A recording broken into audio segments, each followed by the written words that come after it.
한번 따라 하실까요? 코로나를 이기는 세 가지 행복 백신. 코로나를 이기는 세 가지 행복 백신. 저는 50대라서 아직 백신을 못 맞았습니다. 7월 달부터 백신 맞는다고 하는데 아는 의사 선생님들이 있어서 조금 편법을 써서 예비 대기자 걸어놓고 맞을까 하다가 목사가 또 그러면 또 되나 싶어서 제때에 맞으려고 준비하고 있습니다.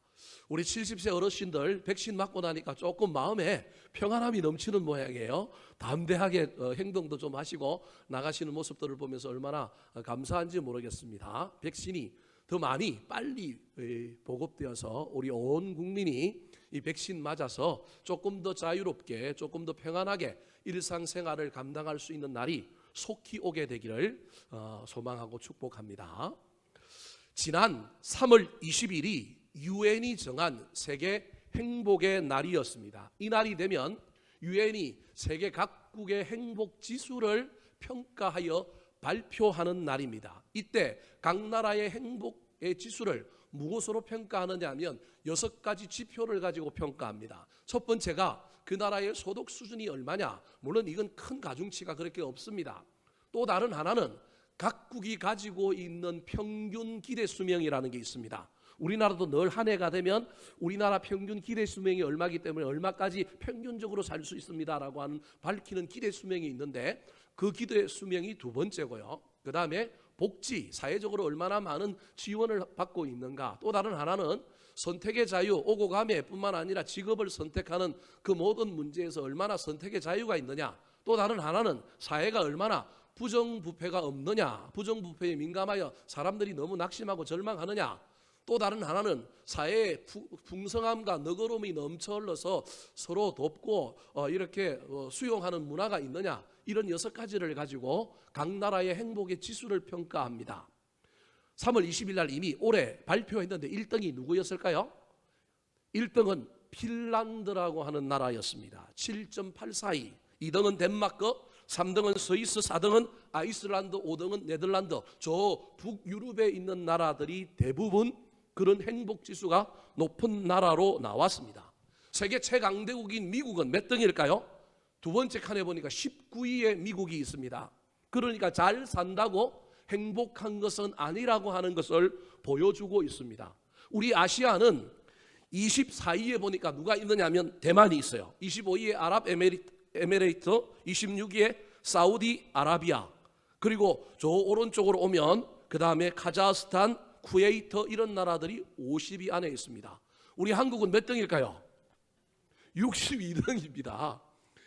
세계 10대 경제대국이라 하고 이번에 G7 세계 정상 회의들이 열렸는데 각 나라에서 우리나라를 얼마나 러브콜을 보냈는지 모릅니다. 일본은 띠꺼워가지고 막 우리나라가 G7에 들어올까 봐 막 경계하고 그러는데 그럼에도 불구하고 많은 나라들이 한국이 G7에 들어갈 수 있는 충분한 자격이 있다고 막 서로 문재인 대통령과 회담하려고 애를 쓰는 모습들을 우리가 볼 수 있었습니다. 경제는 대국인데 행복지수가 행편이 없습니다. 너무 안타깝지 않습니까, 여러분? 지금 여러분은 얼마나 행복하십니까? 여러분 스스로에게 물어봐야 합니다. 우리나라가 참 행복해야 되는데 옛날보다 더 잘 사는데 행복지수는 가면 갈수록 떨어지는 것 같아요. 특별히 우리 대학생들이 지금 얼마나 절망합니까? 저만 해도 대학생활을 할 때 꿈이 넘쳤고 막 기쁨이 넘쳤고 뭐든지 할 수 있고 뭐 안 되는 일도 없고 뭐 잘 사느냐 못 사느냐 문제가 아니라 대학생 된 것만 해도 막 이 마음에 얼마나 기쁨이 넘쳤어요. 행복하고 뭐든지 할 수 있을 것 같고. 근데 요즘 대학생들은 어때요? 막 죽으라고 스펙을 쌓고 있는데도 뭘 해야 될지도 모르겠고. 청소년들은 어떻습니까? 옛날에 우리 청소년 때만 해도 뭐 겁나는 게 있었어요. 얼마나 마음 놓고 막 살았잖아요. 근데 요즘 청소년들은 얼마나 아픕니까? 그래서 자살률도 높고 정말로 우리나라가 행복지수가 점점 줄어가고 있습니다. 여러분 스스로에게 10점 만점에 나의 행복의 지수는 얼마인가 물어봐야 합니다. 저는 설교를 준비하면서 제 스스로에게 물어봤습니다. 목사로서 뭐 미래도 준비가 안 돼 있고요. 아내도 아팠다가 지금 회복하고 있고요. 뭐 여러 가지 어려움이 있는데 그럼에도 불구하고 저는 제 자신에게 핀란드보다 더 높은 점수인 8점을 주었다는 사실을 여러분 알고 계십니까? 저는 8점짜리라니까요. 여러분 10점 만점에. 환경의 문제가 아니라 우리가 무엇을 가졌나의 문제가 아니라 우리가 우리 삶을 어떻게 바라보고 있느냐가 우리의 행복을 결정한다는 사실을 기억하시기 바랍니다. 오늘 본문에 저 말고도 이 행복 지수가 대단히 상당히 아주 높은 한 사람의 이야기가 등장하는데 그 사람이 누구냐 하면 바로 사도 바울입니다. 사도 바울은 지금 차디찬 로마의 감옥에서 죄수의 신분으로 죽음을 기다리고 있는 사람입니다. 그런데 그가 약 50일 정도 사역하여 세웠던 빌립보 교회 교인들을 향하여 감옥에 있는 사람이 감옥 바깥에 있는 사람을 향하여 사랑이 가득 담긴 편지를 보내고 있습니다. 그리고 이 편지의 구절마다 계속해서 반복하여 등장하는 단어가 있는데 그 단어가 무엇이냐면 기뻐하라라고 하는 단어입니다. 또한 몇 번이나 나오느냐 하면 16번 나옵니다. 감옥에 있는 사람이 어찌 기뻐하겠습니까?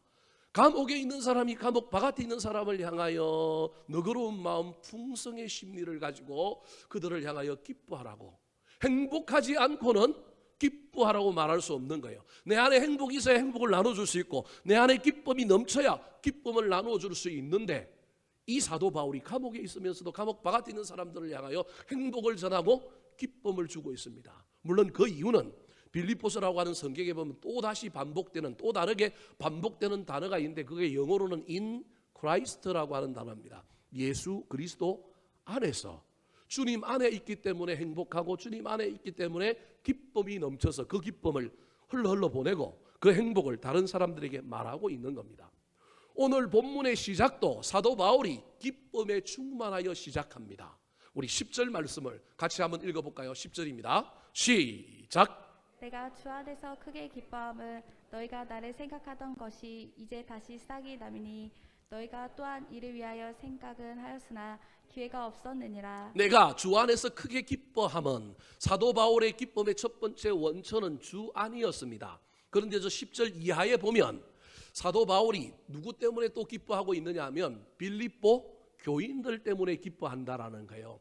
그들이 자기를 생각하던 그 생각이 싹이 나고 열매를 맺어서 기회가 없었다가 이제 자기를 생각하고 자기를 향하여 선교의 헌금을 보내고 많은 기도를 하는 이 놀라운 사실을 사도 바울이 보고 하나님 때문에도 기뻐하지만 사람 때문에, 빌립보 교인들 때문에 기뻐한다 그러면서 자기에게 있는 행복, 자기에게 있는 기쁨의 비결을 소개하면서 너희들도 환경과 상황에 우겨쌈을 당하지 말고 환경의 주장을 당하지 말고 내가 가지고 있는 행복의 비결을 깨달아서 너희들도 삶의 어떠한 상황 가운데서든지 행복했으면 좋겠다, 기뻐했으면 좋겠다, 그렇게 말하고 있는 내용이 오늘 본문의 말씀입니다.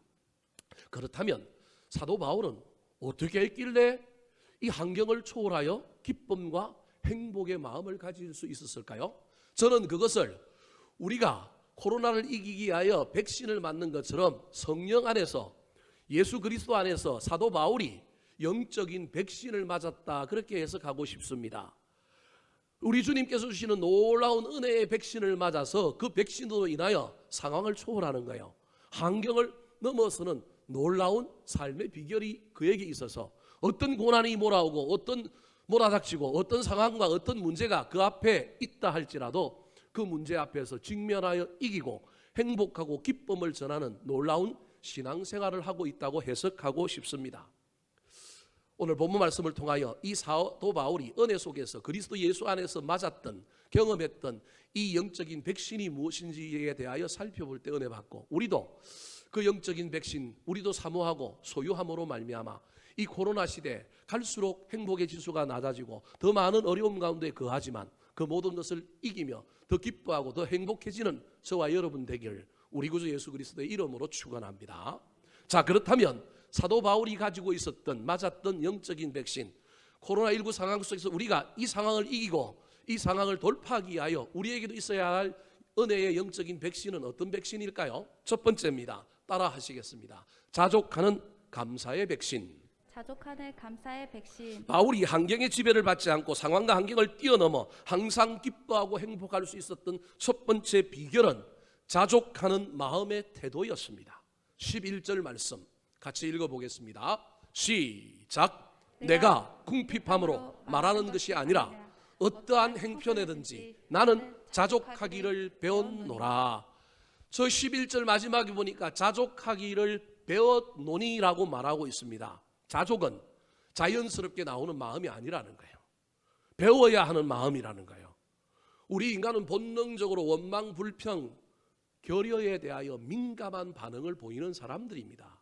그래서 금세 누가 잘했는지 누가 잘못했는지 뭐가 부족한지 이게 좋은 상태인지 직접적인 말로 표현하지 않는다 할지라도 저 사람이 나한테 우호적인지 적대적인지 금방 알아차리고 있는 사람들이 저와 여러분입니다. 근데 이게 좋은 쪽으로 발전하면 좋은데 우리의 마음은 늘 상황과 환경 속에서 감사거리를 찾기보다는 원망거리와 불평거리를 먼저 찾는 존재입니다. 그러므로 저와 여러분이 어떠한 형편에 있든지 간에 그 형편에서 자족하는 것은 본능적으로 생기는 것이 아니라 뭐 해야 한다고요?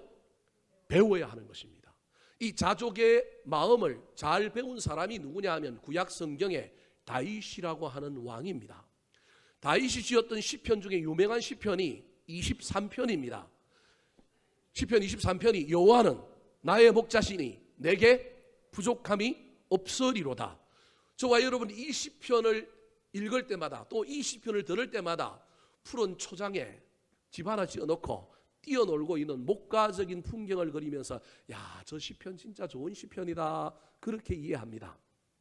여러분 시편을 잘 이해하기 위해서는 그 시인이 청한 삶의 자리를 잘 이해해야 합니다.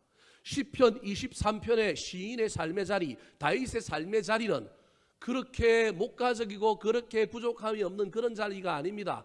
입으로는 여호와는 나의 목자시니 내게 부족함이 없다라고 말하지만 현실은 꽝입니다. 시편 23편을 자세히 읽어보면 다윗이 처한 삶의 자리, 그의 실제 현실은 어떠했을까요? 사망의 엄침한 골짜기였다니까요. 사울이 자기를 죽이려고 수많은 군사들을 보내고 이 동네 가면 쫓아오고 얼마나 많이 도망다니는 고단한 인생인지 모릅니다. 원망이 나오고 불평이 나올 수밖에 없는 상황에 처해 있는 사람이 누구냐 하면 다윗입니다. 그런데 다윗은 수많은 피난살이 속에서 그가 어떤 상황에 처하든지 배운 거예요. 원망과 불평으로는 이 상황을 바꿀 수 없다. 잠시 잠깐 인간인지라 나도 원망할 수 있고 불평할 수 있지만 그 속에서 이 상황을 바꾸는 것은 최악 속에서도 최선을 만드시는 하나님, 그 하나님을 발견하여 이 길 위에 우리 주님께서 푸른 초장 쉴만한 물가로 인도하시겠구나. 하나님이 나의 목자임이 분명하구나. 그 믿음 가지고 역전과 반전을 바라는 가운데 주어진 현실 앞에 원망과 불평이 아니라 감사하는 삶을 배웠기 때문에 그가 현실을 초월하여 여호와는 나의 목자시니 내게 부족함이 있음에도 불구하고 있는 정도가 아니라 많음에도 불구하고 내게 부족함이 없으리로다. 미래를 보고 있는 거예요. 그가 나를 푸른 초장 쉴만한 물가로 인도하실 거다. 비록 지금 현재의 내 삶은 사망의 엄침한 골짜기로 지나지만 하나님께서 원수 사울의 목전에서 나한테 잔치상 크게 차려주시고 잔 하나에 포도주 부어주시는데 얼마나 하나님이 나를 사랑하시는지 포도주를 부어주는 것이 철철철 넘쳐 흐를 것이다 라고 하는 미래를 상상하며 현재에 자족하고 감사하고 있는 시를 짓고 있는 것이 다윗이요, 그 시편이 바로 시편 23편이라고 할 수 있습니다. 그래서 오늘 본문에도 사도 바울은 어떤 행편에든지 내가 만족하기를 배웠노라 그렇게 하지 않고 뭐라고 얘기하고 있느냐면 자족하기를 배웠다라고 이야기합니다. 만족은 부족함이 없는 상태에서 너무 행복한 가운데 그냥 편안하게 널브러져 있는 상태로 표현할 수 있지만 자족은 그렇지 않습니다. 자족은 만족과 동일하게 감사하는 마음을 품기는 했지만 이 감사가 만족하는 정도를 넘어서서 미래를 갈망하는 발전적인 의미가 이 자족이라고 하는 말 속에 들어 있습니다. 내가 감사함으로 더 큰 감사를 맞이하리라.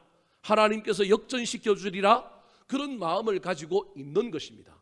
그래서 사도 바울은 자족하기를 배웠을 뿐만 아니라 또 다른 것을 배웠다고 12절에 이렇게 표현합니다. 12절도 한번 읽어볼까요? 시작. 나는 비천에 처할 줄도 알고 풍부에 처할 줄도 알아.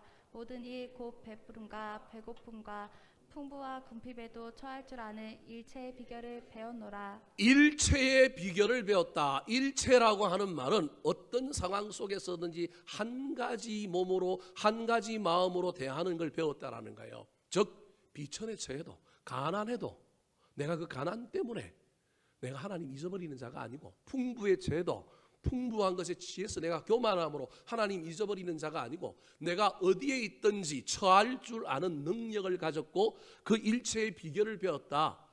저 일체의 비결을 유진 피터슨이라고 하는 미국의 영성신학자는 그의 메시지 성경에서 이렇게 번역하고 있습니다.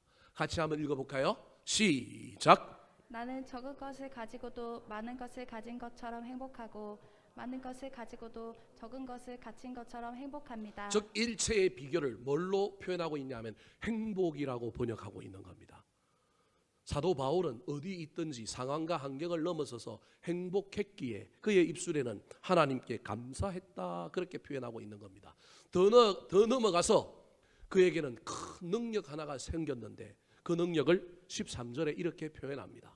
같이 읽어보겠습니다. 시작. 내게 능력 주시는 자 안에서 내가 모든 것을 할 수 있느니라. 예수 믿는 사람들 중에 좋아하는 성경 구절 가운데 하나가 저 빌립보서 4장 13절입니다. 신방 가보면 꼭 붙어 있거나 웬만한 가게에 가면 믿는 자들의 사업장에 식당에 꼭 붙어 있는 말씀 구절이 저 구절인데, 저 구절이 그냥 우리가 생각하는 그런 구절은 아닙니다. 내게 능력 주시는 자 안에서 하나님이 나에게 능력을 주셔서 내가 불가능을 가능하게 만든다는 의미가 모든 것을 할 수 있다는 것이 아니라 앞에 이야기했던 비천, 풍부라고 하는 어떤 상황이든지 내가 그 상황 속에서 하나님께 감사하고 불만족하지만 만족을 향하여 달려가는 그 삶의 행복을 가졌다. 그것이 능력이라는 거예요. 능력은 불가능을 가능케 하는 게 능력이 아니라 나에게 주어진 상황 속에 하나님께서 주신 이유가 있다, 뜻이 있다. 그래서 낙심하지 않고 절망하지 않고 그 속에서 소망을 품고 인내하며 우리 주님을 바라보는 것이 능력인 것입니다. 사랑하는 성도 여러분, 지금 저와 여러분은 상황과 환경을 어떤 눈으로 바라보고 있습니까? 비록 설교하고 있는 저도 저한테 여러분이 처하고 있는 상황을 주신다면 내가 과연 설교한 대로 그렇게 나도 행동할 수 있을까? 물음표가 있지만 그래도 저도 인간이지만 하나님께서 주신 메시지이니 그렇게 전하고, 저도 어떤 상황 가운데서도 가능하면 이 상황 속에서 하나님의 뜻을 분별하고 하나님 앞에서 만족한 가운데, 감사한 가운데 그 삶을 뚫고 나가려고 애를 써 보도록 하겠습니다. 이때 우리의 삶의 전진을 막아서는 두 가지 방해꾼이 있는데 그것은 다름 아니라 욕심과 비교입니다. 주어진 상황 속에서 상황과 환경을 초월하여 저와 여러분이 자족하는 마음을 못 가지게끔 악한 마귀는 늘 우리 마음에 욕심을 집어넣고 다른 사람과 비교하게 하여 우리의 신앙을 망가뜨리고 우리의 삶을 더 엉망으로 만들어가는 것입니다. 그리스 철학자 소크라테스는 그래서 이런 말을 하고 있습니다. 같이 한번 읽어볼까요? 시작. 가장 적은 것에 만족하는 사람이 가장 큰 부자이다. 욕심 부리지 말고 비교하지 말고, 비교하려면 어제의 나와 오늘의 나를 비교해야지 절대 다른 사람과 비교하지 말라. 욕심을 품으려면 선한 욕심, 거룩한 욕심을 품되 나의 욕심을 이루는 이기적인 욕심 품지 말고 하나님이 왜 이런 상황을, 왜 이런 사람을 나에게 주셨을까? 이 일 뒤에 어떤 일이 일어날까? 지금 현재 나는 어떠한 삶을 살아야 할까? 그것을 발견하는 삶을 살았으면 좋겠습니다. 사랑하는 성도 여러분, 지금 여러분의 상황과 환경은 어떻습니까? 처절하고 비참합니까? 그래서 원망과 불평, 낙심과 분노로 가득 차 있습니까? 하지만 그것으로는 결코 그 상황과 환경을 바꿀 수 없다는 사실을 기억하시기 바랍니다. 좀 느리고 세상적인 눈으로 볼 때 이상하고 어리석게 보인다 할지라도 자족하시기 바랍니다. 능력이 없어서, 힘이 없어서 그런 것이 아니라 강한 신앙의 내공을 가진 자만이 할 수 있는 것이 자족입니다. 욕심에 우리의 영과 마음을 빼앗기지 마시고 상황 속에서도 그래도 다행이다, 이만하면 나쁘지 않다, 불행 중에도 다행이다, 최악의 상황 속에서도 최선을 만드시는 하나님을 발견하고 달려가는 저와 여러분의 삶이 되시기를 우리 구주 예수 그리스도의 이름으로 축원합니다. 두 번째, 코로나를 이기기 위하여 저와 여러분이 가져야 할 은혜의 백신은 어떤 백신일까요? 사도 바울은 상황과 환경을 뛰어넘어서 감옥에서 빌립보 교인들을 향하여 기뻐하라고 행복하라고 권면할 수 있었던 이유는 무엇일까요? 따라 하시겠습니다. 향기로운 나눔의 백신. 향기로운 나눔의 백신. 사람이 아무리 많은 것을 소유해도 그가 계속 탐욕에서 자유하지 못한다면 그것은 그 인생을 끝내 불행하게 만들 것입니다. 사람은 받는 것보다 주는 큰 기쁨을 가져야 합니다. 이것을 아는 자가 진정한 지혜자요 행복자입니다. 많은 것을 가지고 있어도 그것을 자신만을 위하여 쌓아만 둔다면 그것은 축복이 아니라 비극이 됩니다. 왜 그럴까요? 그것을 지키기 위하여 더 많은 에너지를 써야 하고 염려와 근심 가운데 살아야 할 뿐만 아니라 그걸 남겨두고 갔는데 지혜롭지 못하면 그 남겨둔 것이 자식들도 망치는 결과를 가져올 수 있습니다. 바울이 빌립보서를 쓰게 된 동기가 여러 가지지만 그중에 또 다른 한 가지는 빌립보 교인들의 나눔에 대한 칭찬을 하기 위해서입니다. 빌립보 교회는 자주색 옷감 장사를 하는 루디아라고 하는 여인의 집에서 시작된 유럽의 첫 번째 교회였습니다. 사도 바울이 50일 정도밖에 사역을 하지 못하고 핍박을 피하여 그 교회를 떠날 수밖에 없었습니다. 어린 교회요, 미숙한 교회였습니다. 그럼에도 불구하고 그 교회는 바울 사도의 초창기 선교 사역의 후원자의 역할을 잘 감당했습니다. 오늘 본문에 그것을 사도 바울이 칭찬하고 있습니다. 15절 말씀 같이 읽어볼까요? 시작. 빌립보 사람들아 너희도 알거니와 복음의 시초에 내가 마게도냐를 떠날 때에 주고받은 내 일에 참여한 교회가 너희 외에 아무도 없었느니라. 주고받는 일에 참여한 교회, 사도 바울의 복음을 주는 일과 선교하는 사역에 도움을 준 교회는 누구밖에 없었다고요?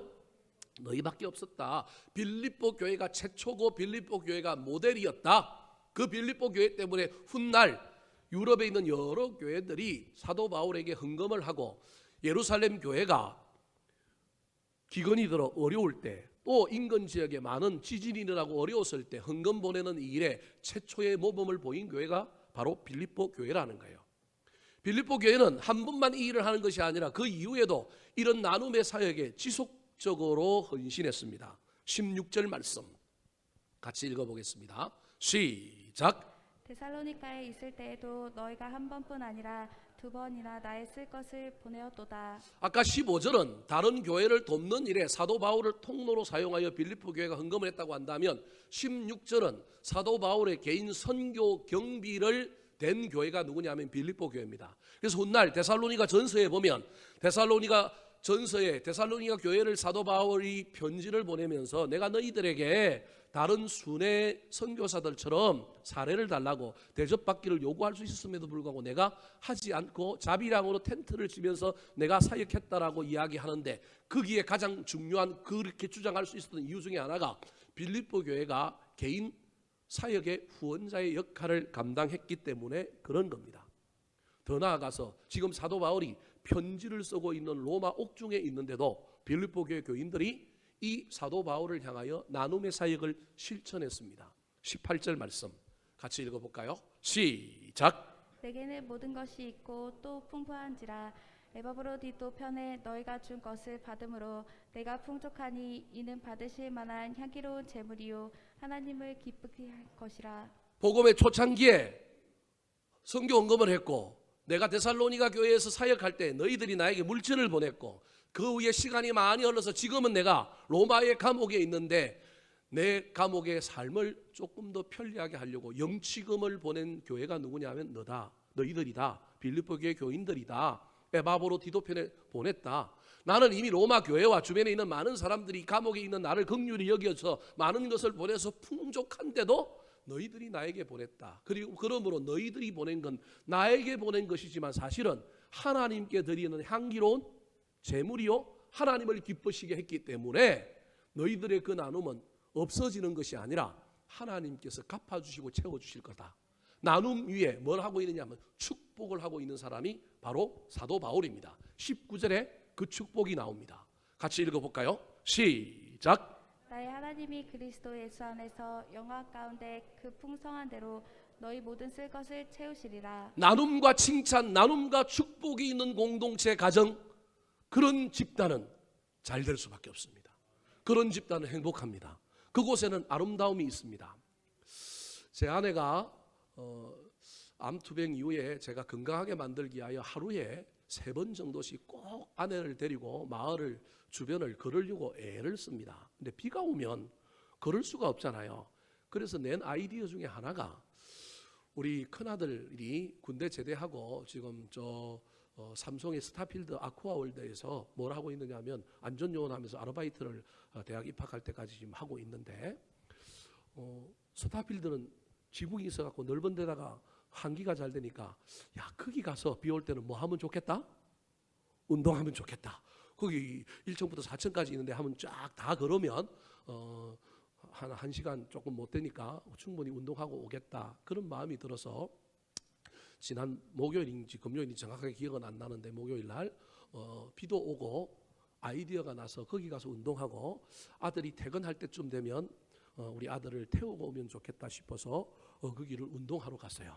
운동하러 갔는데, 운동을 하다 보니까 제 아내는 눈이 얼마나 밝은지 모릅니다. 매대에 1층에 뭘 팔고 있느냐면 구두를 팔고 있는 거예요. 4층에서 소모저 같은 눈길로 딱 보고 자기 마음에 드는 구두를 딱 발견한 거예요.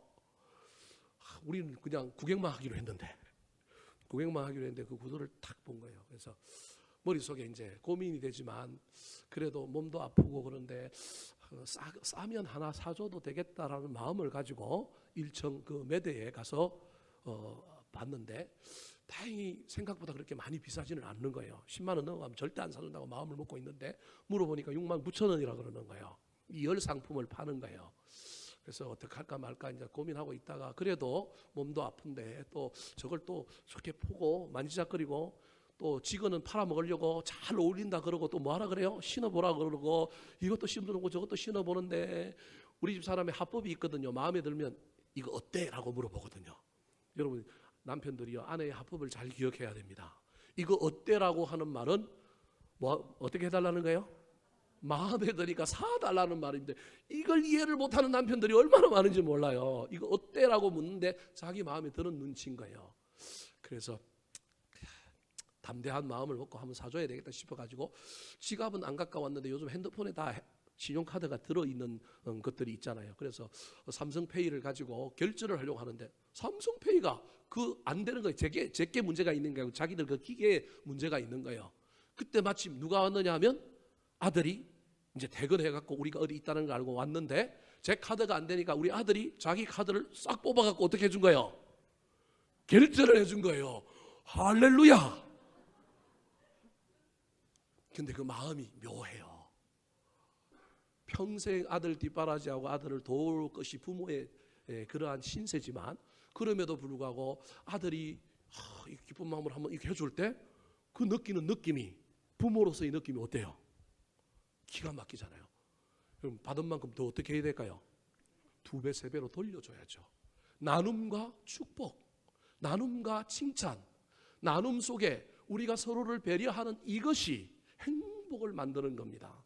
나누면 없어질 것 같고, 나누면 손해보는 것 같지만, 여러분 결코 그렇지 않습니다. 하나님이 채워주실 것입니다. 사랑하는 성도 여러분, 우리의 삶이 힘들고 어려울지라도 예전에는 아무리 가난해도 콩 한 쪽을 가지고 나눌 수 있었습니다. 그런데 자본주의가 발달하고 우리나라가 잘 살다 보니 콩 한 쪽을 가지고 나누는 것보다 있어야, 수준이 돼야, 뭔가 이루어야만이 나중에 우리가 무엇을 하지라고 자꾸 뒤로 미루는 악한 마귀의 문화가 우리 속에 들어와 있다는 걸 기억하셨으면 좋겠습니다. 나눌 수 있습니다. 마음의 문제입니다. 나누면 됩니다. 코로나19 이후에 교회들이 재정적인 어려움이 있으니 제일 먼저 하는 일이 선교비를 깎는 겁니다. 저도 꿀떡 같은 그러한 마음의 충동이 있었지만 한 번도 그 마음 품고 그대로 해보지 않았습니다. 여전히 우리는 그대로 갑니다. 어려운 시절이지만 상반기에도 구제하는 일에 힘을 냈습니다. 하반기에도 재정의 상황을 보고 나누려고 합니다. 대책 없이 그냥 막 퍼다 주면 그건 문제겠지만, 상황들을 보면서 우리가 나누면 그 나누어서 빈 곳은 하나님이 채워주실 것이다. 여러분, 이것이 믿음입니다. 교회뿐만 아니라 우리의 개인의 삶에도 이 나눔의 영성이 충만하여 이 나눔 위에 하나님께서 채워주시는 놀라운 행복과 기쁨이 충만해지는 것을 경험하는 저와 여러분 되기를 예수님의 이름으로 축복합니다. 마지막으로 이 코로나 시대에 저와 여러분이 맞아야 할 은혜의 백신은 어떤 백신일까요? 따라하시겠습니다. 무난하는 교제의 백신. 무난하는 교제의 백신. 하버드 대학에서 행복의 조건이 무엇인가를 연구한 적이 있습니다. 그 연구한 결과를 가지고 책을 만들었는데 그 책이 하버드 대학의 인생 관찰 보고서라고 하는 부제를 단 행복의 비밀이라고 하는 책입니다. 2013년에 발간된 책입니다. 이 책은 하버드 대학의 하버 그랜트라고 하는 교수가 처음 시작하였는데 연구기간이 몇 년이냐면 75년입니다. 268명의 대학생들을 대상으로 삼고 대학생 때부터 죽기까지 이미 죽은 사람도 있고 살아있는 사람도 있지만 75년 동안 그들의 삶을 개별적으로 추적하는 가운데 어떤 사람이 행복하고 어떤 사람이 불행하고 행복한 사람은 어떤 것 때문에 행복했는지를 심층적으로 연구하여 낸 책입니다.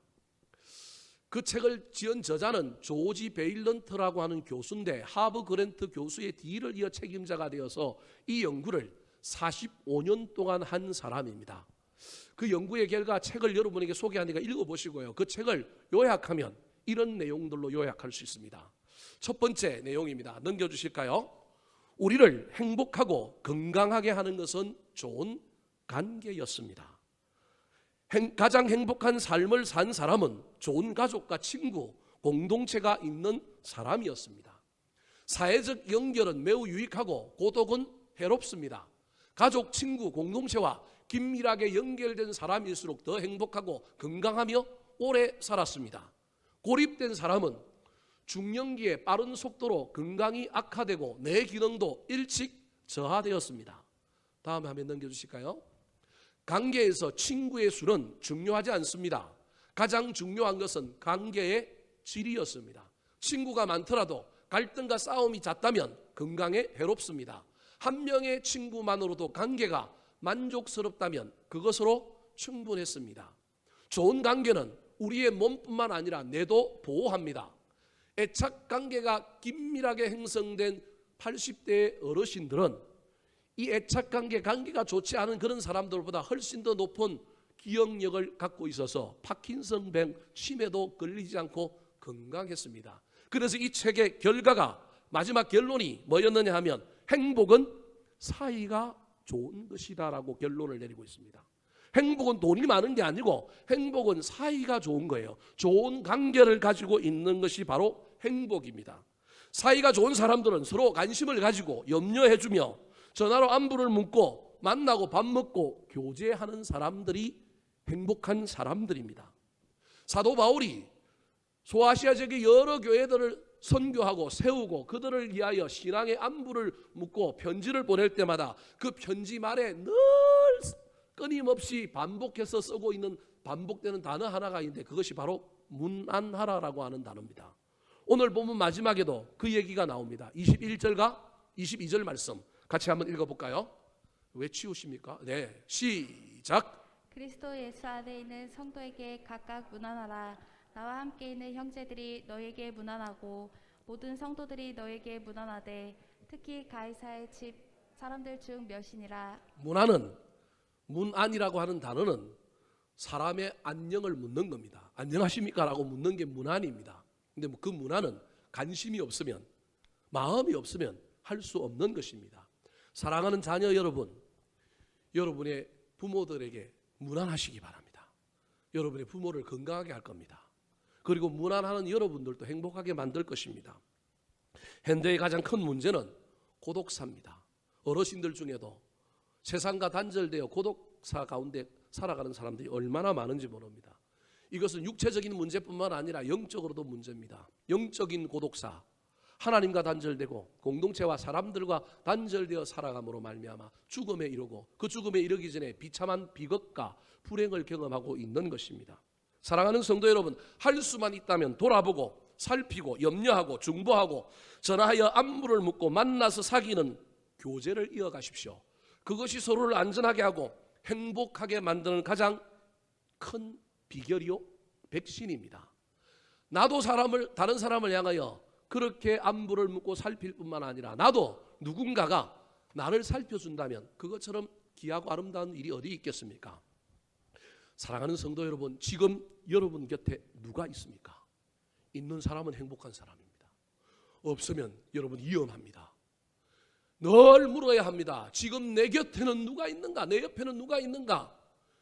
여러분 홀로 독고다이처럼 자기 잘난 맛에 그냥 살아가지 마시고 늘 내 곁에 누가 있도록 만드시고, 상대방이 나를 자기 곁에 있게 하지 않으면 내가 다가가서 다른 사람을 내 곁에 있게 만드시기 바랍니다. 문안도 사귐도 없이 외로이 살고 있다면 저와 여러분의 인생은 필히 불행을 향하여 달려가게 될 것입니다. 이 어려운 시절에 문안하고 사귐하고 교제를 통하여 힘들고 어렵지만 저와 여러분이 서로를 챙겨주는 가운데 서로를 영적으로, 서로를 육신적으로 더 건강하고 아름답게 만들어가는 일에 작은 도움이 되는 남은 인생들이 되시기를 우리 구주 예수 그리스도의 이름으로 축원합니다. 한번 따라 하실까요? 코로나를 이기는 세 가지 행복 백신. 코로나를 이기는 세 가지 행복 백신. 자족하는 감사의 백신. 자족하는 감사의 백신. 향기로운 나눔의 백신. 향기로운 나눔의 백신. 무난하는 교제의 백신. 무난하는 교제의 백신.